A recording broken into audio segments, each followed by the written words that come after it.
square well. So what is this problem? This is the problem of having a particle that can actually just move on a segment. Like it can move on this eraser, just from the left to the right. It cannot escape here. So the way we represent it is the interval 0 to a on the x-axis. And there's going to be two walls. One wall to the left and one wall to the right. And no potential in between. That is, I write the potential v of x as 0 for x in between a and 0, and infinity for x less than or equal to 0, and x greater than or equal to a. So basically the particle can move from 0 to a and nowhere else. The potential is infinity. Now, this problem, meaning that the wave function, the particle cannot be outside the interval, means that the wave function must vanish outside the interval. And you could say, how do you know? Well, if the potential is infinite, it costs you infinite amount of energy to be there. So the particle cannot really be there if it's really infinite energy that you need. You will see in the finite square well that the particle has probability to be in regions where it classically cannot be. But that probability will go to 0 if the potential is infinite. So we can think of it as a limit, and we will reconfirm that. But in fact, if the potential is infinity, we will take it to mean that psi of x is equal to 0 for x less than 0 and for x greater than a. And whether, you know, I'm putting this equals or, you know, there are many ways of doing this. If this function is discontinuous, you have a wall at a. Is the potential 0 at a or is infinity? Well, it doesn't quite matter. The issue is that the wave function is 0 here, is 0 there, and we've said that the wave function must be continuous, so it should be 0 by the time you're at 0 or at a. So therefore, we will take psi of 0 to be 0 and psi of a to be 0 by continuity.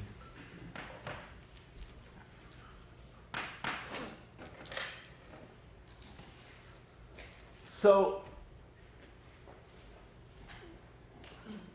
we discussed why the wave function has to be continuous. If the wave function is not continuous, the second derivative of the wave function is terribly singular. It's like a derivative of a delta function, which is an impossible situation.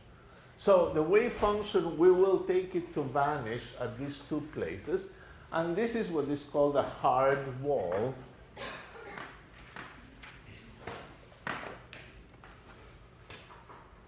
So, what is the Schrödinger equation? The Schrödinger equation is again a free Schrödinger equation. Nothing, no potential here. So it's the same Schrödinger equation we had there. Psi double prime equals minus 2me over h squared psi of x. Or, again, minus k squared psi of x. Let's solve this. So how do we do it? Well, it's again a very simple equation, but this time it's convenient since we don't have a circle or periodicity to use sines and cosines. So I'll take psi of x to be C1 cosine of kx plus C2 sine of kx. But the wave function must vanish at 0. And at 0, the cosine is 1, so you get C1. And the sine is 0, so this must be 0, so C1 is gone. There's no C1 contribution to the solution. So psi of x is C2 sine of kx.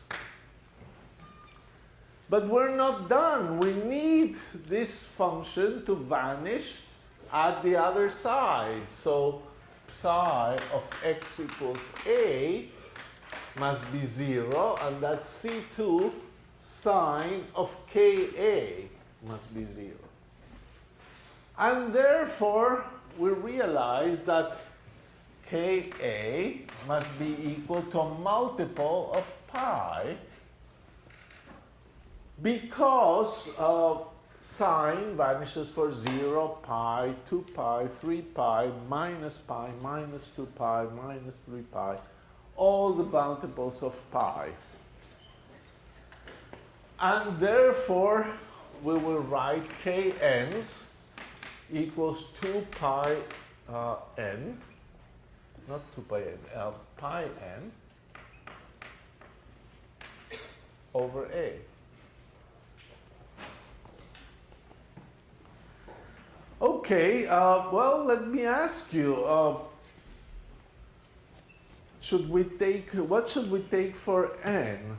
All integers? Should we skip some? We took all integers for the circle, but should we take all integers here? So what happens here? N equals 0. What's the problem with n equals 0? N equals 0, k is 0, the wave function vanishes.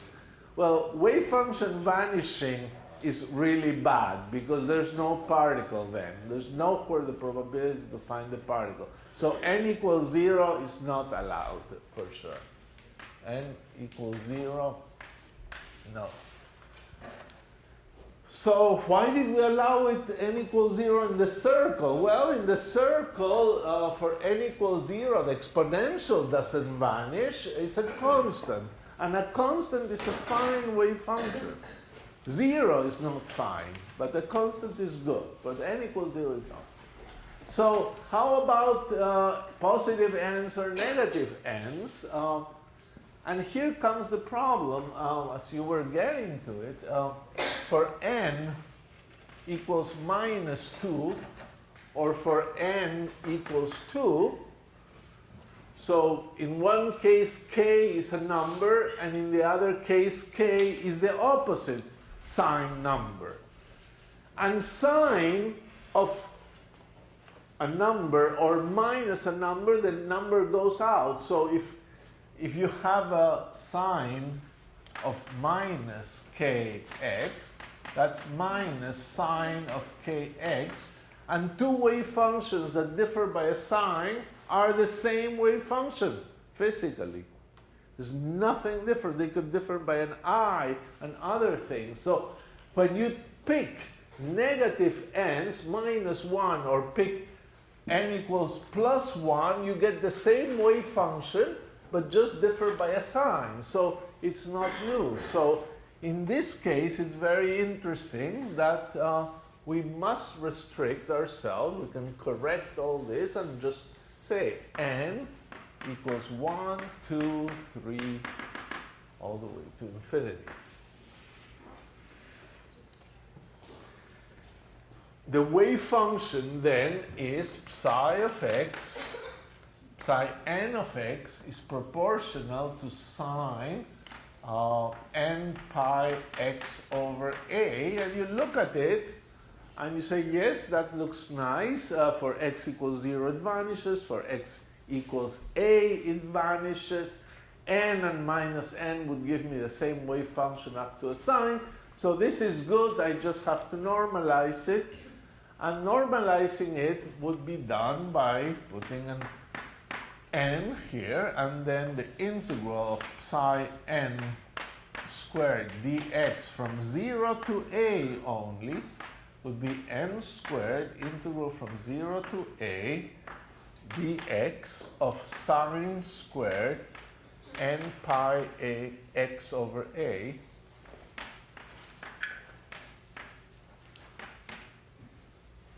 Now you can do these integrals by calculation, and sine squared is written in terms of a double angle, cosine of double angle, plus a 1/2. The intuition with these things are that if you're integrating over the right interval that contains an integer number of cycles of the sine squared, then the sine squared has average 1/2, because sine squared plus cosine squared is equal to 1. So you don't have to do the integral in general. This is n squared times 1/2 times the length of the interval, which is a. And therefore n squared, this is equal to 1, and therefore n is equal square root of 2 over a. And we can write now our solutions. Our solutions are psi n of x equals square root of 2 over a sine n pi x over a, and n equal 1, 2, up to infinity, and E n is equal to h bar squared, k squared, so pi squared, n squared, a squared, 2m.